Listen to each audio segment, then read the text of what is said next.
জুয়েল ভাই, হ্যাঁ বলেন। এই যে সোশ্যাল মিডিয়াতে আপনি ভাইরাল হয়েছে, কিছু কি পেয়েছে টাকা পয়সা? না, আমি কিছু পাওয়ারও আশা করি না। আমি চাই আপনারা ভাইরাল করছেন, আমার দোকানের কিছু কাস্টমার বাড়ছে, এটাতেই আমি খুশি। আমি যে টিকটক কইরা পয়সা কামাইবে চামু এমন কিছু আমার আশা নাই, ওই বয়সটাও আমার নেই।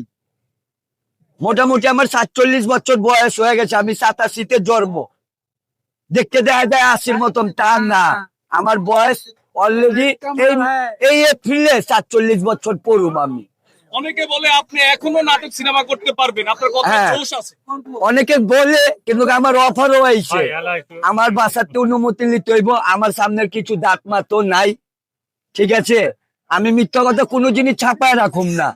আমি ঢাকার অঞ্চলের পোলাপান, আমার ভিতরে অনেক রকমের খারাপ বিবি আছে, সব মানুষের সবকিছু থাকে না। আমি অনেক ধরনের গুন্ডামি করছি। আমি 17 বছর জেলও কাটছি অস্ত্র মামলা লিয়া। আমার জীবনে আমি এমন কোন চ্যাংলামি নাই যে আমি না করছি। এখন ভালো হয়ে গেছে। এখন আমি বিয়া শাদী কইরা বাল বাচ্চা হয়ে গেছে, আমি আল্লাহর রহমতে অনেক ভালো আছি। 16 বছরের মধ্যে আল্লাহর রহমতে আমার লগে পুলিশের লগে কোনো ঝামেলাও নাই। আমি 2010-এর মধ্যে আমি জেলেতে আমার ফাঁস আগমন, তারপরে তেনার আর কোনো খারাপ মেমোরি নাই।